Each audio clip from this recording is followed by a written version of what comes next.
Activation code required. Access granted. Warning. Evacuation sequence activated.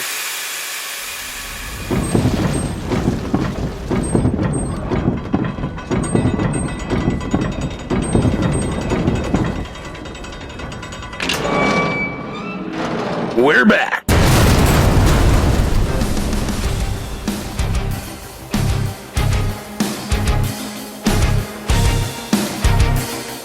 Welcome to the bunker.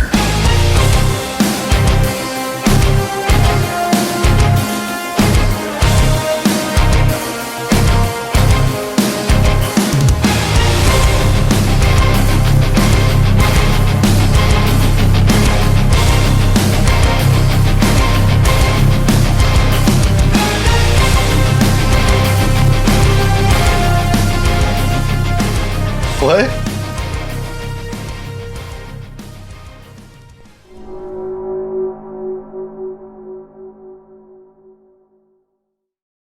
Nothing like the band, the big hair fucking bands. Oh, yeah. What? You're live. Yeah, you might want to say hello. Welcome to S-4. Alrighty then. Good evening and welcome to the S-4 Bunker where we're sitting here reminiscing about the 80s and Stranger Things. Yeah. Yeah, and everybody that was listening live just heard Mr. Eric Cooper say, we need to get hair bands back. That's not true. Oh, hey, big hair First thing bands they are heard awesome. was you saying how much we needed to bring back lewds. Oh, no. What if you only knew what the hell we talk about behind the scenes of the S4 Bunker. That was taken out of context. Right. Okay. S4 Bunker does not condone the use of drugs or other No, illicit drugs are okay. Lewds, however, Okay, are not. lewds are not. There we That's go. just lewd. Since everybody thinks, well, some people think marijuana is a narcotic. We do condone the use of marijuana. But, We also endorse Reaper Apparel. Do we? We do! Absolutely. www.reaperapparelco.com. Thank you. Go use the S4, or just S4 Bunker for your promo code.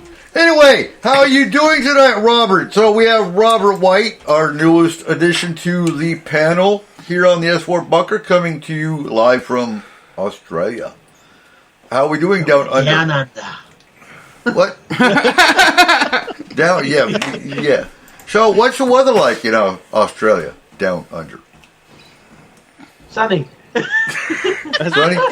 Yeah, It's still rather warm. It's just coming from summer, going into autumn. So you know it's what? slowly cooling down, but it's still roughly in the 30s Celsius, which I'll find out for you. I've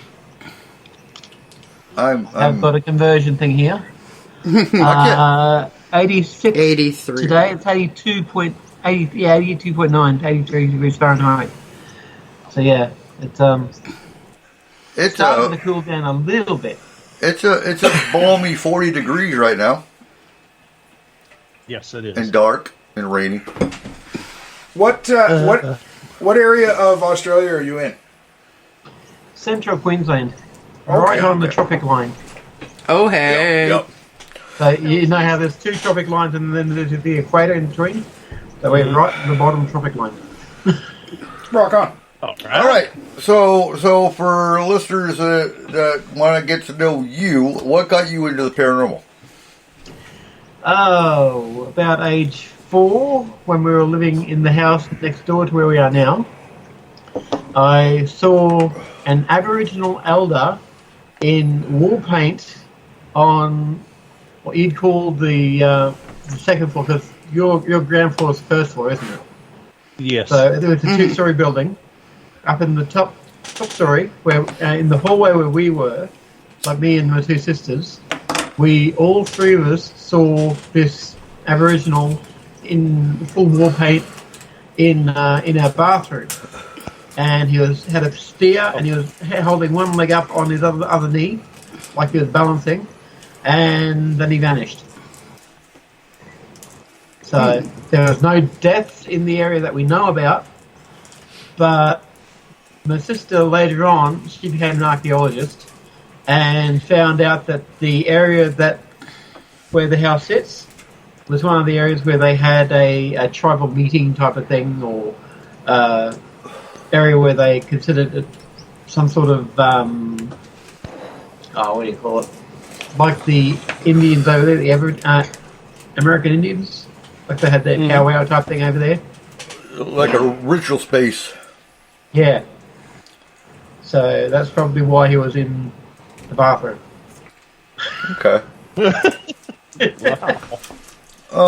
interesting. See, when you go to take care of business, is they got an Aboriginal. The bathroom we had, it didn't have the toilet. The toilet was separate, so it was in the bathroom area, probably applying more makeup. So I'd imagine the areas of Australia before, I have to kind of compare it to America anyway, in that you figure the Native Americans were everywhere on the continent for the most part. So anywhere you go, you can imagine there were Native Americans there at one point in time or another. I would think Australia would be the same with the Aborigines. Yeah, pretty much. They were nomads. They would wander from one place to another during different seasons, and they could tell when the season was about to change because of different ways that the trees grew or different animals in the waterways and stuff like that. So, yeah, they had a fair amount of time that they could prepare to move back to another area for hunting and being in an area that was more climate perfect for them, friendly. Yeah. Awesome. So, upon seeing the apparition of the Aborigine, that kind of sparked your interest in the paranormal from that point? Yeah. As soon as we got the internet here, I was onto the true ghost hunting, or not hunting, but the true ghost stories that were put onto the internet. I was about 15, 20, I think. 18, something like that. So yeah, I was always going in there checking out what other people had seen and what their experiences were, and some of them you could just tell flat out they weren't true, but there were some that you could actually believe. Did you ever see any UFO activity over Australia? Just after Halley's Comet went by, I had been laying in the bed again next door. I just learnt that day how to whistle, so I was whistling my head off, and the sisters in the next room were saying, "Shut up, shut up!" and I swear I saw 5 or 7 skulls, elongated skulls, kind of like this one. That was probably having this gate meeting the ship. Floating around, looking at me. And then all of a sudden I was outside. Like, I knew I was dreaming, but I was outside. We had a slippery slide, one of those long metal ones to go down. We had that set up next to our pool, but this one was set up towards the front of the house near the front gate. And I was climbing that. I got on it, went down, and instead of having the nice gentle slope off, it had a bend going back up. So when I hit the bottom part, I was dropped up into the air, and then all of a sudden I felt the bed underneath me going, whoop. So I'd landed on the bed. So I don't know if I was levitating or I'd been in an alien vessel or something, but if it was, I was back down rather suddenly. Salty. Hey, why the fuck is it sunny there? What? I'm not kidding. The eclipse is happening right now. Yeah, it's meant to be. But that's something I was Huh? Sorry? the totality of the eclipse is in Western Australia. But right now, we're only getting a little bit of it. So it's only maybe a That sucks. quarter.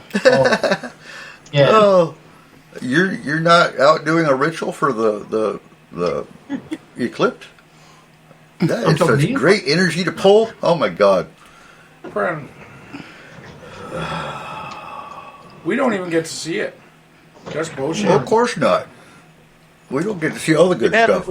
We've had an eclipse since October. So Remember, we're in America. That's we a don't- cloud. We don't.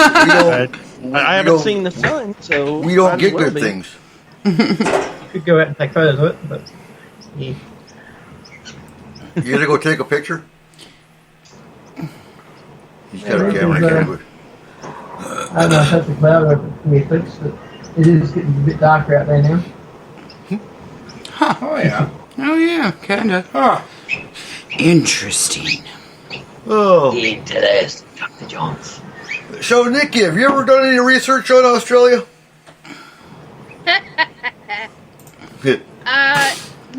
The only research that I have done, and it's not much, is the Australian version of Isetti Ranch. Ooh. And it's correlated with the Isetti Ranch in Washington State with James Gilliland, and the one in Australia is Peter Maxwell Slattery. That's all well, that is what sorry, I got anyway, I got somebody on the other side who's like pestering me. Anyway, so that is, yeah, that's what I know. I do know that they're, and I can't say the year. They're middle of the 2000s, middle of the 2000s. I guess we should say it. There were archaeological digs going on that I was informed of that had some interesting things. It's not my story, but unfortunately the person is deceased. And they told me some fascinating stories, but I have no way of confirming anything because of who they were and where they were and the people they knew. So that's all I got. Unfortunately. I can ask them, but it would get them and me in trouble. So, but that's pretty much. I do know there's a couple of ladies that I dearly love watching in Australia called Anne and Renata.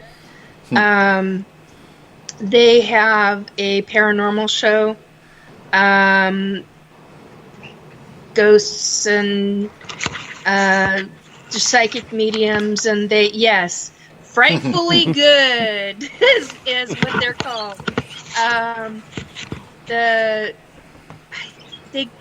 Robert, you may remember that they nicknamed themselves the granny. The ghost grannies, yeah. The ghost grannies, that's what it is. They are wonderful. I love the They're two hilarious. of them. Oh, they are. The sense of humor. They have. They're extremely blunt. I mean, they will tell you how it is, no holds bar, and they will tell you what they will not tell you because it's not appropriate. I mean, they are very ethical, very, but they'll tell you straight out. And they actually they travel all over. Matter of fact, I think they're going to be in the United States soon, but I don't remember exactly when. I know I think they're going to Ireland. Ireland first. In I think 7 weeks and however many days. So they're going to go over there and do ghost tours over that way and do some investigations and take plenty of photos and videos and all that sort of stuff. And I think they were going to go to the US, but the conference they were going to change dates without informing them, so they aren't able to attend that now, but they will be able to attend it through one of these sort of things with video calling. Because they were meant to be the spokeswomen for this event. Yeah, they are really good. They've got their own YouTube show, Facebook show. They do radio, if I'm not mistaken. Yeah.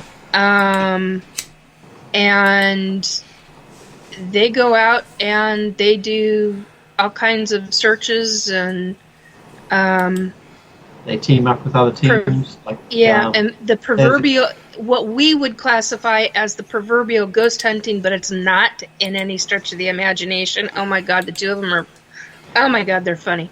They are well worth watching and donating to. I mean, so it's a kind of a cool thing. Nice. So, yeah. You know, ladies. I've never been to Australia. My aunt goes almost every year for a long time. Huh? Every second year. Every second year. Her husband, before he passed away, he was born in Warwick, Australia. Warwick. Yeah. So she goes down there and visits family and everything. She's shown me some really cool pictures and some really awesome different sites and stuff. But I don't know anything as far as like the paranormal and Australia is concerned. I don't have any like major stories about it, and I haven't really heard. I know that there's been a lot of like UFO sightings in certain areas, but that's pretty much all I know about that. Speaking of UFOs, there is a couple in Australia north of, because Robert's on the northeastern side, is that correct, Robert? Yeah. Of Australia, north upper eastern Australia, and they're quite a distance further north than he is, and he's a psychic medium. There's a gentleman, he's a psychic medium, and she is a psychic, I believe, and they're both abductees. Oh, okay. And they do extensive information regarding teaching about the Zetas, which are the Greys. Mm-hmm. Paul Hamden and Cyann, Syann. Really good couple to learn information from. They have people come into their home, and I don't know if they classify their home as like a retreat center, but they do classes and little mini conferences and things like that. And some of the Greys come and talk, but not physically. They're in the etheric, but there are many times where you can see them, where you can actually physically with your own eyes see them. Get pictures, and it's really fascinating. A lot of the things that they discuss. They've talked about having. Matter of fact, they would be good to have on the show. I would highly recommend them to come and talk on the show. They have quite a bit of knowledge, and I just had a brain fart. I was going to say something different, and it just went right out of my head. But they're very knowledgeable on ETs, but really more specifically the Greys that are known as the Zetas. And as with anything, you got to be careful regarding any group of ETs. So they have a lot of good experiences, which is phenomenal. And I'm really glad to hear about that. But, that's what I was going to say. They've talked about having ET ships actually land in their front yard, and they've got a pretty good sized front yard from what I've Ooh, an heard. off-world Uber. Yeah, so... Now, yeah. Now, the other one thing that I do know is, just because it's like a legend there, but, my aunt would always freak me out because she would talk about... But have you... the drop bear? It's like a, giant carnivorous, like, kangaroo... koala bear that, like, is supposed to be, like, some kind of Australian cryptid. Yeah. Have you ever heard of that? Okay. Yeah, heard of them. They're just made up to scare the tourists away from the good tent parking spots. Oh, nice. Okay. They say, don't come under the trees. Come in. Yeah. So, Robert, do you know... Oh, go ahead. Oh, no worries. Go for it, Nikki. I was going to ask Robert, do you know about... Because I've heard there are quite a lot of ghost stories about what the Americans would classify as a penitentiary, but I don't remember what it's called in Australia. There's a brick facility. I can't remember if it's on a separate part of like a small island offshoot of Australia or exactly where it's located, but That's it New was Zealand. no. Yeah, I knew Robert would agree with that one. They don't like each other too well. In the 1800s, early 1800s, there were a lot of prisoners. So, like a penile colony? Yes. Oh, I was going to penile. leave that one alone. I'm trying to leave that one alone. But anyway, You tried to, but I am a jackass. Did you say a penile colony? So anyway, I've heard a lot of stories about spirits, ghosts, earthbound ghosts. Do you know anything? Have you heard any of the information regarding a lot of that? Well, real quick, real quick to Robert. Port Arthur, that's one of the prison facilities that the convicts actually had to build. I've heard that there's a lot of ghosts in that. I'm not sure about the insane asylums. There's only one insane asylum I've been to that was in Perth. That was before we went to the Fremantle prison where there were ghosts. And there were certainly a few spectres in the insane asylum too. They actually had a room set up that it was darkened, it had a curtain across it. You go behind the curtain, look in the room, and there was meant to be able to see a ghost passing through, but there was only a set of lights that was sort of spinning around. And outside of that, there was a hallway. Across the hallway, in the next room, I actually picked up on something up in the top right corner of the room, and we were there. It was a bunch of us. One from she was in New York, I think she's come down, and one from Melbourne. A couple of people that lived there in Perth, and I spoke to the friend from Melbourne, and she actually said, "Yeah, I can pick up on that too." So there was something up in the top corner, just sort of lurking. So, yeah, there were definitely something there, because they had a small box room where they would lock people up if they were being cantankerous or unruly. So they had a box room there for that. And as soon as I went near that, it was all black inside. They'd painted it black. And I went near it and felt something there, so I said, no, I'm not going in there. That was back in 2001. Might have been 2001, something like that. So, in other words, your spidey senses were going off and going, no, too dangerous. Yep. And then in the Fremantle prison, we were on one of the tours there, and we were being shown around the place. Got to the place where they had the hangman's noose, where they actually hung people, and nothing. There was nothing there, but some other people have been saying that they've felt people there. They felt ghosts in the area. But we went up to the top floor. There were 3 levels. Went up to the top floor.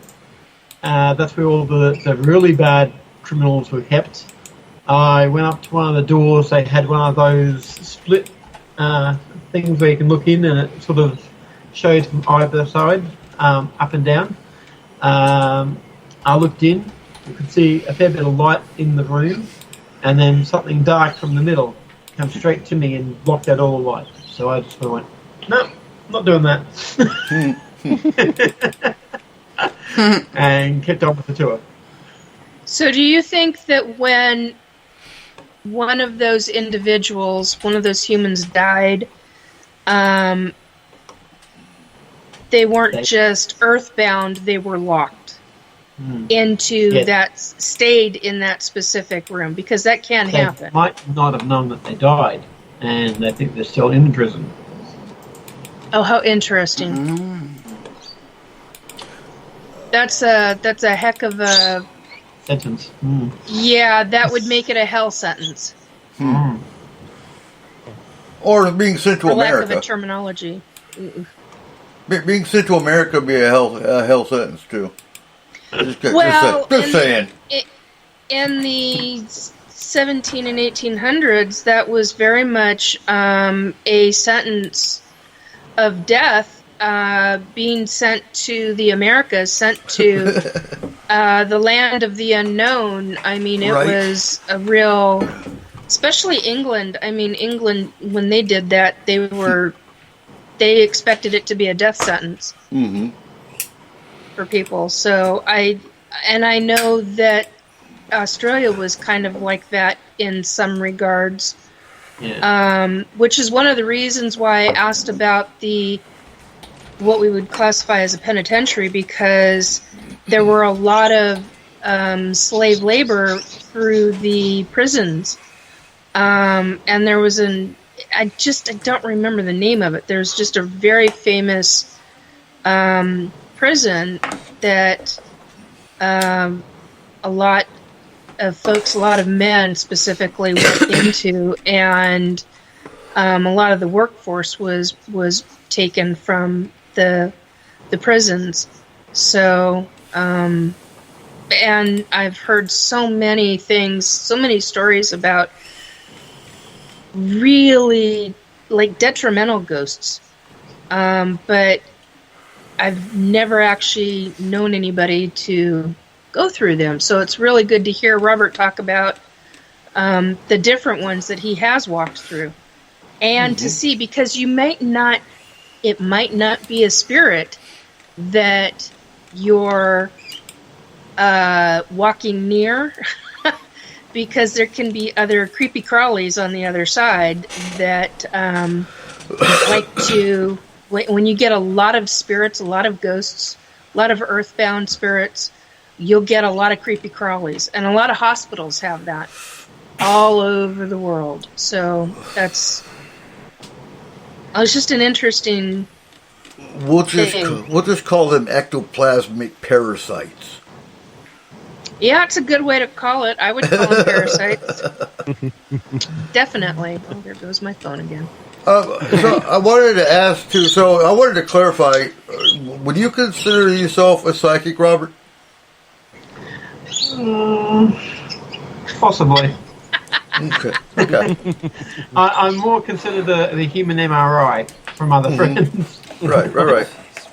That's not a bad thing. Well, it can be, I guess, depending on what you're MRIing. So, right. So no chance of catching cancer. We have Bigfoot here. You guys have the same kind of creature called Yowie, correct? Yeah. Is it Yowie in Australia? Yeah. And have you ever seen one? Not physically, but I have felt them. Okay, describe felt. Presence, big, hairy sort of feel. Like, as I said, I didn't see them, but I have felt where they are. When we were up in a place called Tully in the far north, there was an area near a vet because we were taking our dog in to get fixed up, and there was a big cliff to the side of this vet clinic, and I could feel something watching me from up on top of the cliff. And so I let my mind wander, and I said, "Hello, is there anyone out there?" And I got this grunting sort of thing coming back as a response, and sort of felt that they were grunting, that sort of thing. Okay. So I knew there was one up there, and we have a few just nearby to us here in the Byfield National Forest. They go from the Byfield Forest to Mount Archer, which is the main sort of hill, because they would call it a mountain, just up to the east of us, sort of between us and the beach, the coast. So they go from the mountain down to the Byfield National Forest, and that's closer to the Yeppoon area, which is where all the tourists go anyway. And there's a lot there's at least 2 family units. There's male, female, and a couple of kids with them in that area. Okay. That's one lot I know of. So, yeah, me and another friend here, we keep check on them. So do they do the same, to your knowledge, do they do the same thing our Bigfoot in North America does with the tree knocks and the throwing of rocks and things of that nature? Not really the throwing of rocks, but they'll. I think the odor that they put out is something that they can use to scare people away, because they smell like rotten flesh here. I don't know if they smell like that over there. I think they smell more like skunk over there, but we don't have skunks here, so we have no basis of comparison. I think it's a defensive. My personal opinion, I think it's a defensive mechanism, because I've been in areas that Bigfoot's been and didn't smell anything.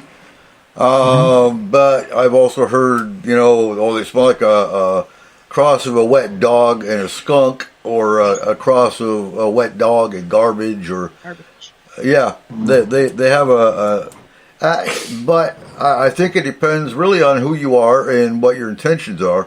I do think they can sense that, because when I first I didn't really get into Bigfoot until about 2016. Prior to that, you told me you thought Bigfoot was real. It'd be cool. That's not my area. My area is spirits, ghosts, and UFOs. But we had weapons because we were deer hunting, and he still knocked at us. But I always heard, well, if you have a gun, they're not going to show themselves. Well, I think you can have a gun, but they know if it's not for them, they're still going to show themselves. I think they do sense your intention. Yeah, well, since the Port Arthur massacre I think about 25 years ago, most of the people here don't have guns now, because they're all given back or bought back from the government, because there was no need for people to be armed. So now the only people with guns are the cops and the bad guys. Right. Well, what do you mean you don't need to be armed? It's tarantulas the size of a tree. Will eat your face. Jellyfish will sting you to death within a second. Yeah, I think you guys need all the firepower in the state of Texas. It does make me laugh that the guy from Texas was the first one to ask. Right? What do you mean you don't need to We be don't armed? need guns. So, shotgun would be great for a bunch of tarantulas coming towards you.